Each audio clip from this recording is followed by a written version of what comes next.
point I'm trying to make here is that long-term planning that allowed us to set aside that land is now going to have a very tangible benefit, and that means Western Sydney Airport will be capable of having 24-hour operations. It won't necessarily have to have a curfew. So the planning combined with advancing technology gives great capability which will benefit our economy, it will benefit the number of jobs that can grow at Western Sydney Airport. And as we look at these kinds of developments and we look at the threats that are enveloping other airports in your own state, Mr Acting Deputy President, you'll have seen media recently about Perth Airport and concerns about residential development.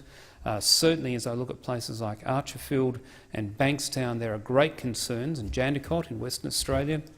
around incompatible development. I just lay out again that for both sides of politics here, for all levels of government, whether we do it through the Federation White Paper, whether we do it through the COAG process, we do need to get on top of the NASAG concept. I would argue that we even need to extend it to include what the Queensland government has, which is areas that they set aside in the approach and take-off paths of runway, which allow for the fact that many secondary airports service single-engine aircraft with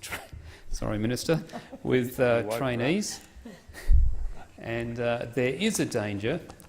that if you have a failure, then obviously aircraft can come down in that area. And Queensland have done a very good job of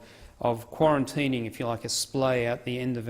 a runway, and that's something we should be looking at more on a national basis. So it's an important process, and I'd certainly encourage state and local governments, local government associations, to look at how they can work constructively with the federal government and realise that this is not just about a loss of rates they may suffer if they can't build a particular subdivision of housing right next to an airport, but if they look at the broader impact, the direct jobs associated with an airport, but also what the airport enables in terms of tourism, in terms of business travel, and particularly in terms of export for so many of our small to medium-sized businesses. The economic impact on the state of having a reduced capability in that airport would be extreme. And so we really do need to take a long-term view around the issues of airport planning.